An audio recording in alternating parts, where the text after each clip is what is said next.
नमस्कार, आप देख रहे हैं भारत 24। आपके साथ मैं हूं पूजा यादव। बिहार का चुनाव सिर पर है, ऐसे में सियासी बयानबाजियों का दौर भी लगातार जारी है। तो आज हम बात करने वाले हैं बिहार की सियासत पर, बिहार के उप मुख्यमंत्री सम्राट चौधरी के साथ में। सम्राट जी, बहुत बहुत स्वागत है आपका भारत 24 पर। जी नमस्कार। और जैसा मैंने जिक्र किया कि बिहार का चुनाव सर पर है, तो जाहिर तौर पर तैयारियां भी इस वक्त जोरों पर चल रही होंगी। तो बिहार की चुनाव की तैयारियां इस वक्त किस तरह से आगे बढ़ रही हैं? देखिए, हम लोग लगातार न्याय के साथ विकास के रास्ते को आगे बढ़ा रहे हैं। आदरणीय नीतीश कुमार जी के नेतृत्व में लगातार विकास की समीक्षा की जा रही है। क्या छूट गए हैं, किन चीज़ों को करना चाहिए। नीतीश कुमार जी लगातार 2 महीने तक यात्रा करके एक एक चीज़ों को समीक्षा करके लगभग 430 बड़े योजना को स्वीकृति दिया गया। हम विकास में लगे हैं। कुछ लोग इस काम में जरूर लगे होंगे कि वो चुनाव जीते। हम लोग विकास में लगे हैं कि बिहार के विकास हो। देश के यशस्वी प्रधानमंत्री जी का समर्थन हम लोगों को प्राप्त है। लगातार डबल इंजन की सरकार बनाकर बिहार के विकास को आगे बढ़ाने का काम किया जा रहा है। तो इस बार का चुनाव नीतीश जी के चेहरे और उन्हीं के नाम और काम पर होने वाला है, ये मानकर चले? देखिए, लगातार 1996 से एनडीए के चेहरा के तौर पर नीतीश कुमार जी हैं और आगे भी रहेंगे, इसमें कहीं दो मत नहीं है। महाराष्ट्र में इस बार देखने को मिला कि बीजेपी गठबंधन के तहत चुनाव लड़ती है, लेकिन इस बार सीएम का फेस अपनी ओर से देती है। बिहार में भी गठबंधन है। यूं तो लगातार नीतीश कुमार ही मुख्यमंत्री बनते रहे, लेकिन बिहार में कुछ बदलाव हो सकता है क्या इस बार? नहीं, कोई बदलाव नहीं। 1996 से ये गठबंधन चल रहा है। मैंने पहले भी कहा आपको कि जब इनके पास 34 सांसद विधायक भी थे और हमारे 70 थे, तब भी हमने नीतीश कुमार के ही नेतृत्व में काम किया। और जब 2020 में भी 43 विधायक उनके जीत के आए और 74 विधायक भाजपा के जीत के आए, तब भी नीतीश कुमार के नेतृत्व में काम किया। इसलिए आगे भी नीतीश कुमार के नेतृत्व में ही एनडीए काम करेगी। तो कोई पार्टी है जिससे चुनौती मान रहे हो बिहार के चुनाव में? अभी तक तो कोई चुनौती नहीं मानता हूं मैं, क्योंकि आदरणीय लालू प्रसाद जी को लगभग 6 चुनाव में एनडीए ने हराने का काम किया। उसके पहले उनकी पत्नी को भी, जो उनकी प्रतिनिधि थी श्रीमती राबड़ी देवी, उनको भी हराने का काम किया। अब उनके प्रतिनिधि के तौर पर उनके बेटा हैं, जिनको पिछले 3 चुनाव से हराने का काम किया जा रहा है। आगे भी 2025 में भी, इस बार भी एनडीए अपनी सरकार बनाएगा, इसमें कहीं दो मत नहीं है। लेकिन तेजस्वी फिर भी ताकत लगा ही रहे हैं, यात्राएं निकाल रहे हैं, घोषणाएं कर रहे हैं, महिलाओं को लेकर घोषणाएं कर रहे हैं, युवाओं को लेकर घोषणाएं कर रहे हैं। तो तेजस्वी का कद किस तरह से देख रहे हैं इस बार बिहार के चुनाव में? देखिए, वो लालू प्रसाद के प्रतिनिधि हैं। लालू जी को नेता हम लोग मानते हैं कि बिहार के एक बड़े नेता हैं। लंबे समय तक बिहार में 30-35 साल से वोट बैंक को पकड़ के रखने वाला नेता है। उनके प्रतिनिधि हैं, इससे ज़्यादा कोई रोल नहीं है। जहाँ तक बिहार की जनता का सवाल है, बिहार की जनता ने देखा है कि 1 करोड़ 31 लाख महिलाओं को कैसे स्वयं सहायता समूह से जोड़कर, जीविका दीदी बनाकर उनके जीवन को बदलने का काम नीतीश कुमार की सरकार ने किया है। और आगे भी बिहार की जनता देखेगी। और जिस तरह रोजगार देने का काम नीतीश कुमार जी ने 50 लाख लोगों को 12 लाख सरकारी नौकरी और 38 लाख रोजगार देने का आदरणीय मुख्यमंत्री नीतीश कुमार के नेतृत्व में तय हुआ है। इसलिए जनता समझती है कि काम करने वाला कौन है और सिर्फ बोलने वाला कौन नेता है। अच्छा, ये दिल्ली में चाहे बिजली की फ्री होने की बात हो, या फिर पानी के फ्री होने की बात हो, या फ्री बस यात्रा की बात हो, ऐसी घोषणाओं के बाद में इधर बिहार की महिलाएं भी आपकी तरफ निगाहें देख रही हैं। इस बार के चुनाव में उनके लिए भी कुछ खास हो सकता है क्या? क्योंकि पिछले कुछ चुनाव को अगर उठाकर देखा जाए तो हर पार्टी के फोकस में महिलाएं हैं। देखिए, 1.5 करोड़ महिलाओं को सीधा आत्मनिर्भर बनाने का काम नीतीश कुमार की सरकार ने किया। और नीतीश कुमार जी और आदरणीय प्रधानमंत्री जी ने 33% महिलाओं को आरक्षण दिया लोकसभा और विधानसभा में। नीतीश कुमार जी के नेतृत्व में जब एनडीए की सरकार बनी 2005 में, तो एक कानून लाकर 50% आरक्षण सिर्फ महिलाओं को दिया गया, और हम सरकारी नौकरी में बिहार में 35% आरक्षण देने का काम महिलाओं को करते।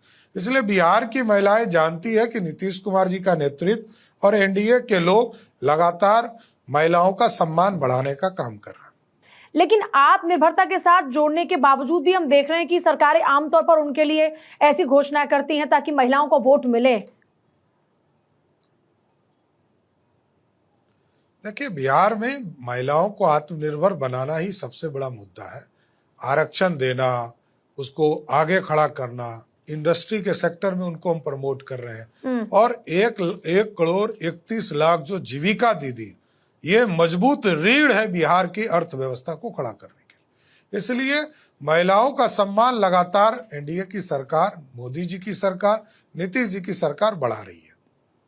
अच्छा, पिछले कुछ अगर दिनों में देखा जाए तो लॉ एंड ऑर्डर की सिचुएशन को लेकर सवाल उठ रहे हैं। हालांकि आपकी सरकार को चुनने की सबसे बड़ी वजह थी यही लॉ एंड ऑर्डर, लेकिन आज बिहार में सरेआम गोलियां चल जाती हैं, सरेआम लूट हो जाती है। इनको लेकर सरकार से सवाल पूछे जा रहे हैं, आखिर लॉ एंड ऑर्डर की सिचुएशन है क्या और कैसे करेंगे इसको कंट्रोल, क्योंकि एक बड़ा मुद्दा बन चुका है ये अब। देखिए पूरी तरह कार्रवाई चल रही है। जैसे ही एक लूट हुआ जिसको सारे मीडिया ने दिखाया, उसके 24 घंटे के अंदर गिरफ्तारी भी की गई, और लगभग 80% से अधिक जो सोना लूटने का काम किया गया तो उसको पकड़ने का भी काम किया गया, और इनकाउंटर जब हुआ तो उसके पैरों में गोली भी चलाने का काम बिहार की पुलिस ने किया। उसी तरह कई घटना जहां जहां हुई है, मुंगेर में भी आपने देखा, जो अपराधी थे उनके खिलाफ कार्रवाई की। अपराध रुके नहीं है, लेकिन अपराधी के खिलाफ लगातार नीतीश कुमार की सरकार कार्रवाई करने का काम कर रही है। ये होली पे तेज प्रताप यादव का एक वीडियो वायरल हो रहा है, एक नहीं बल्कि दो वीडियो वायरल हो रहे हैं, देखे आपने भी? देखिए, अपराधी जो होते हैं, अपराधी मानसिकता के लोग वर्दी वाले को बेइज्जत करना चाहते हैं, लेकिन ये नीतीश कुमार की सरकार है, तुरंत कार्रवाई की गई, उस पुलिस वाले को भी सस्पेंड किया गया और उसको तुरंत लाइन हाजिर किया। यहाँ कोई कानून का उल्लंघन नहीं कर सकता है, बड़ा से बड़ा आदमी हो उसके खिलाफ कार्रवाई होगा। अच्छा, आपके ऊपर विपक्ष 16% आरक्षण चोरी का आरोप लगा रहा है, इसका क्या जवाब है?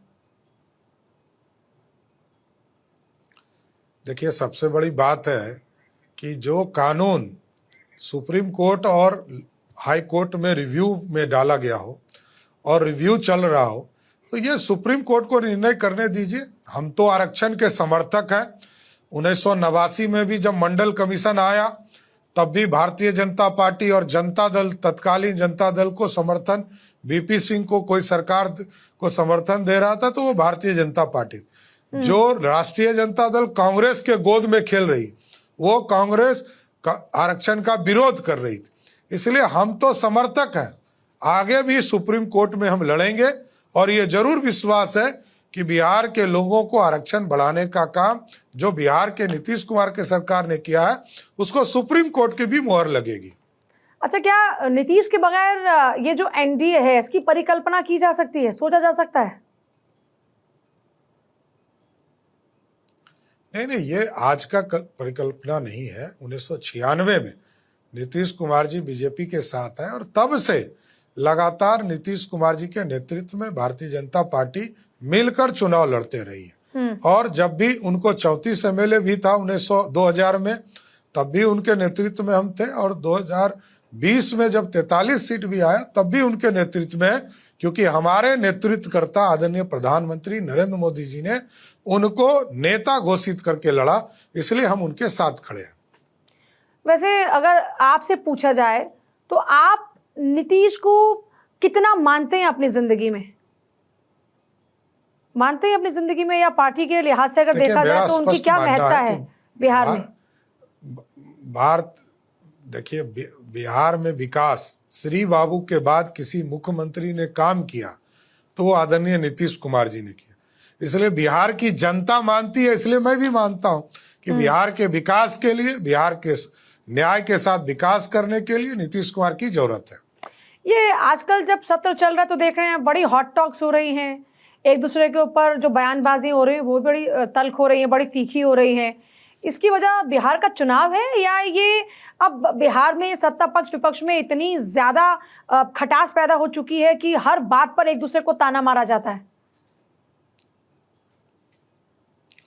देखिए, कोई व्यक्तिगत लड़ाई किसी की नहीं है, लेकिन विरोधी दल के नेता ये सिर्फ समझते हैं कि हम गाली देकर ही सत्ता में आ जाएंगे, तो उनके लिए दुर्भाग्य है। बिहार में सिर्फ एक ही मुद्दा चलेगा, विकास विकास विकास।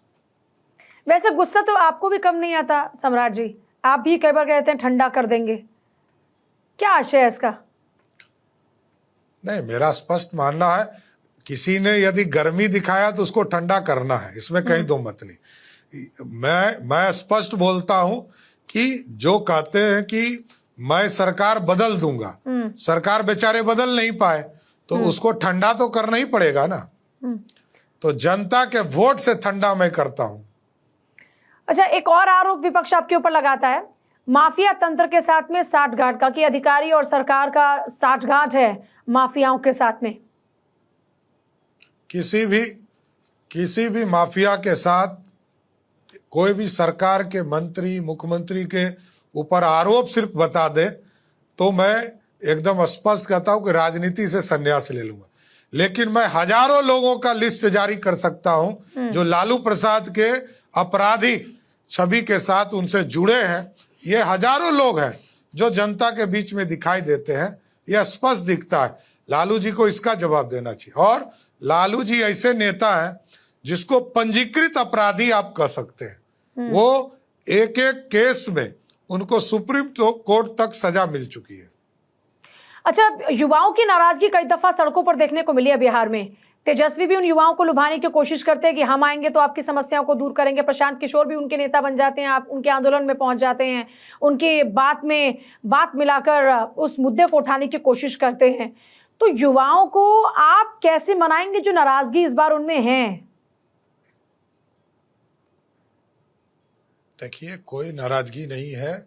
जो कुछ लोग हैं जो इस तरह की शरारत करते रहते हैं, लेकिन मेरा स्पष्ट मानना है कि नौजवानों को बिहार में 50 लाख रोजगार और सरकारी नौकरी मिला है, इसलिए कोई नाराजगी हो ही नहीं सकती है। इसलिए नौजवान बिहार के नीतीश कुमार जी के नेतृत्व के साथ खड़े हैं। चुनाव में अपनी जीत को लेकर आश्वस्त है पूरी तरीके से? पूरी तरह जनता पे भरोसा है, विकास के साथ जाएंगे। मोदी जी का डबल इंजन की सरकार नीतीश कुमार के नेतृत्व में बिहार में हम फिर से जीतेंगे। क्या आंकड़ा आपको लगता है कि इस बार आप लोगों के खाते में होगा? हमको लगता है कि पिछले बार 2010 में 206 सीटें हम जीते थे, उससे अच्छा परफॉर्मेंस इस बार भी हम करेंगे। प्रशांत किशोर को देख रहे हैं कहीं चुनौती इस बार के चुनाव में? नहीं, मेहनत करें, अच्छी बात है। बिहार की राजनीति में आए हैं, अभी नए आए हैं, अभी मेहनत करना पड़ेगा। दिल्ली को जिस तरह अराजकता वाला मुख्यमंत्री मिला वैसा बिहार की जनता नहीं करेगी।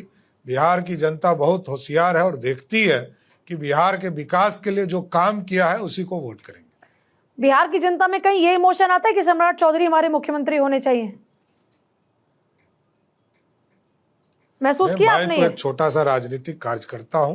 पार्टी ने यही बहुत यही सम्मान दे दिया। मैं नेता विरोधी दल रहा, पार्टी का अध्यक्ष रहा, पार्टी ने उप मुख्यमंत्री बनाया, यही मेरे लिए बहुत गौरव की बात। तो पार्टी में तो हर कार्यकर्ता को समान रूप से अवसर मिलते हैं, इसीलिए तो बीजेपी अलग है ना।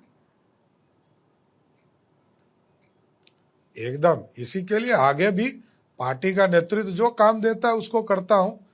मैं उसके कोई ऐसे कभी लगता है कि अगर सीएम बन जाऊं तो बिहार में ये बदलाव लेकर आऊंगा या बिहार में ये कर दूंगा? कभी आता है जहन में कि अगर बिहार में मुख्यमंत्री बनने का एक बार मौका मिले तो बिहार में ये बदलाव करेंगे या बिहार को उस मुकाम तक पहुंचाएंगे? नीतीश जी के नेतृत्व में सारे सपने साकार हो रहे हैं। चलिए, ठीक है, बहुत शुक्रिया हमारे साथ बातचीत के लिए। तो ये थे सम्राट चौधरी, जिनको जीत का भी पूरा भरोसा है और साथ ही साथ वो कहते हैं कि नीतीश जी के नेतृत्व में बिहार नए नए विकास की ऊंचाइयों को छू रहा है।